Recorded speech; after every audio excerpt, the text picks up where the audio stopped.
What's going on, guys? Somer del Piso back once again with yet another video. This time we're in Sheepshead Bay, some primarily Russian or Ukrainian neighborhood in Brooklyn. Once upon a time, I used to go down this way to get to college. That's right, Somer del Piso graduated from school.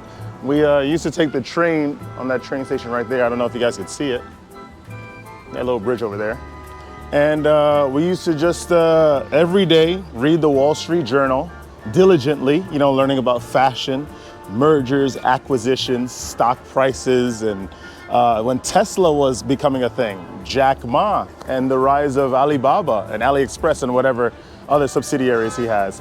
We used to read all this information diligently and believe that we were actually getting somewhere in life when upon graduation and reading excessively the Wall Street Journal, I've obtained nothing. We're still poor, we're still destitute, and still we're without finances or opportunity. What does that mean for college? What does that mean for study? It only benefits the initiated, or the ones that are meant to be initiated into these secret societies. I will never stop preaching about secret societies. I will never stop talking about how prevalently they affect this world, about how prominently secret societies affect the ascension of ones that are trying to make their way into this world. Never stop talking about that. Anyway, but today we're not going to talk about that. Today, I decided to just talk about something that has just been bothering me online. I've been on YouTube a lot, naturally. I've been looking up a lot of information on just people, content creators, and I've realized there's this excess amount of sexual degeneracy online. And I really want to talk about this because this is crazy. Why is it that we're surrounded by so many things that talk about sex? Why is it that we are urged to consistently indulge and engage in this type of licentious, what does Benjamin Franklin call it? Behavior full of venery, right? Or verity? I forget, one of them. We got to switch a consonant here or there, but you know what I mean.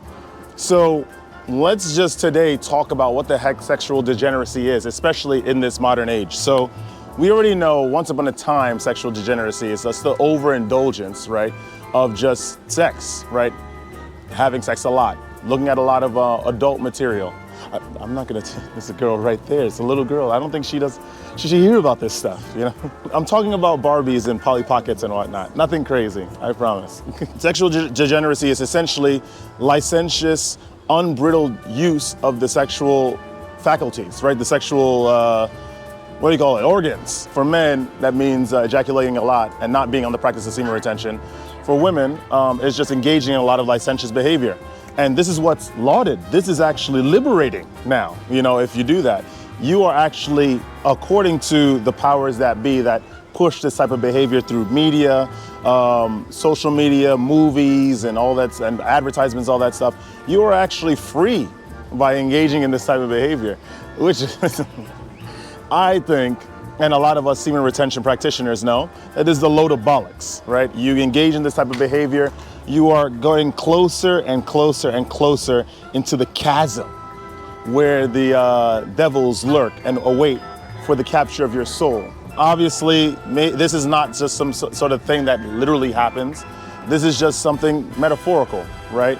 That devil's capture on your soul is sort of signified by a control, by various forces that used to be within your control, within your grasp, but is no longer within your control and grasp because you have been conditioned to side with sin, sexual sin. Let's answer the question of why sexual degeneracy is pushed. Is this some sort of new modern phenomena? Is this some sort of thing that used to be a thing? Has it always been a thing, right? And I'll say yes, right? There's countless times in history, in the past, a lot of people used to engage in this behavior, still engage in this type of behavior, licentiousness. There was the idea of monogamy. Marriage was created, obviously, as a contract to merge the assets of two families together so they can become even more powerful of an empire, more powerful of a structure. But of course, there's the church and religion that brought forth the idea of monogamy. Monogamy being only with one person, sleeping only with one person having desire only for one person, or if you do have desire for other people, you don't express that desire with those other people. Rather, you stay focused with making that one person happy. Now, in contemporary time, monogamy is as antiquated and as ancient of a followed belief like religion itself. No one really cares about monogamy. In fact, monogamy is limiting to the soul and to the ascension of the individual versus, licentious and polygamic behavior, right? I don't know if that's a word, but the opposite of monogamy. And this is just something that's celebrated on social media, celebrated in advertisements, celebrated in movies. Even the young children are growing up in this day and age, learning about this stuff and worshiping this kind of stuff. What can we do? Is there anything that we can do? I think that semen retention obviously is a very, very good practice. And I think inevitably all men get to that point of semen retention. Most men, of course, after they've went through life, as you say, being licentious, being very, very highly sexual, they come to a point after their energy no longer serves them and is in fact an inhibitor for doing daily tasks in their lives, such as running up the stairs with that enthusiasm as they once did when they were younger, or staying concentrated on a task. Once that energy fades, then men start to consider, perhaps there is something that I've did wrong in my youth that I need to make up for now. Perhaps there's the idea of celibacy.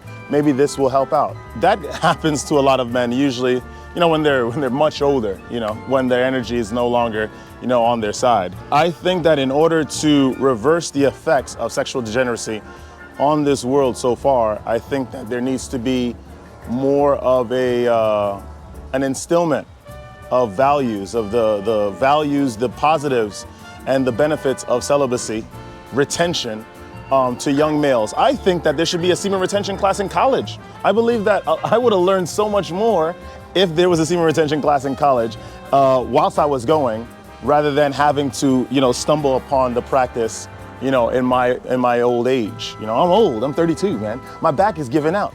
I don't have a lot of brain power. My energy is dwindling. I just wish that when I was like in my 18, 17, when I was in college, it's 18 years old. I wish when I was 18, I was told this information, but you live and you learn, and everyone gets to where they need to get to, and that's good. That's a good thing. Is there some sort of ploy, right, by those secret societies that gatekeep jobs, that gatekeep opportunity to people that truly deserve it? Is it some sort of ploy by them to use this idea of licentiousness, sexual degeneracy, in order to keep society in a sort of devolved state? That's a very strong claim, Sombra. I think that's incredibly powerful. Do you know what you're saying? To answer that question, I believe yes. I'm not gonna do it in a succinct way, but honestly, I believe that sex is the main force that guides us, that guides our every action. Because a lot of us grew up without any sort of lessons or guidance on how to utilize the sexual energy. We're not even taught that sex is essentially, the desire for sex is an energy that can be utilized and transmuted and used for other things. We're not taught this. What we're taught really, especially as young, strapping young men, you are young, utilize your energy, or not even, they don't call it energy, they just say, have fun, go out and sleep with as many people as you want, and whenever you're finished, you go get married. As if there's no spiritual debt, karma, right, as the Hindus would call it, that accumulates within the soul that needs to be repaid in order to have a fruitful marriage when one decides to go down that route. We're not taught these things. We're not shown these things at all. These things are not brought to light to us. We only discover these things when we trip and fall through the forest, the foliage, the dark corridors of the power of sex, the true power of sexual energy. For sure, the powers that be, the people that gatekeep, right? These secret societies, they know the power of sex. They pass down this information to the next of kin and the next runners up and the next to be dubbed, right? Leaders of this silly apron-wearing, blood-drinking secret society members, right? They pass this information down to each other and they gatekeep that knowledge. They keep it guarded and they allow the public to run rampant with their desires. And they provide these false cures, these temporary elixirs to these issues that do nothing but keep the public, addicted to these kind of things, these kind of behaviors, these medicines. So this is what we're dealing with in this this wretched existence that we call life, right? What is there to be done? I believe that, like I said, I think that there needs to be much more of an education on semen retention, especially in males. And I think that the idea that a woman is not liberated through the excessive amount of her sexual partners needs to be taught a lot in schools or just taught in general. I was looking at a lot of videos. I'm always on YouTube. I'm always trying to absorb information, right? And I learned so much about a lot of these different cultures. They sort of laud and sort of hollow this idea of licentiousness, right? As like some sort of rite of passage, as sort of some sort of fake, false, pseudo ersatz rite of ascension. But it's all wrong. It's all wrong. They all, the ones that are actually, that are not enlightened enough, but the ones that are sensitive enough, right, to understand the subtle metaphysical energetic changes that are occurring within their body as they indulge in the sexual behavior are the blessed ones. But the idea is to make this information mainstream. More people need to be celibate. More people need to be on the practice of semen retention, for sure. The world is stuck on this whole idea of that being something liberating, something to be proud of. And there's only so much we could do as proponents of this semen retention practice, of proponents of true light, right? About this scourge that has befallen our society. That's been in our society. It's only worse now because of social media and the internet. My thing is this. First of all, if you're already on this video and you've gone this far with viewing this content, I believe, no, you're good, man. Don't even worry about it. Because you've gotten this far in the video, I believe that there is a seed that's been planted. Take an introspective look at your behavior towards sex during this time, during your time alive. And an idea that seed will grow into branches that will sort of serve as a catalyst to change that behavior. Somebody that peace out. If you like this content, please like, comment, and subscribe. Share the video with some peers. I'm getting recorded over there. Don't let this place get you down. Remember, it's just a figment. This place is just a test domain to sort of steal our souls and craft them into something much more uglier. And this is nothing. This is all tests, right? This is nothing. And stay radiant. Guys, I'll see you guys in the next one.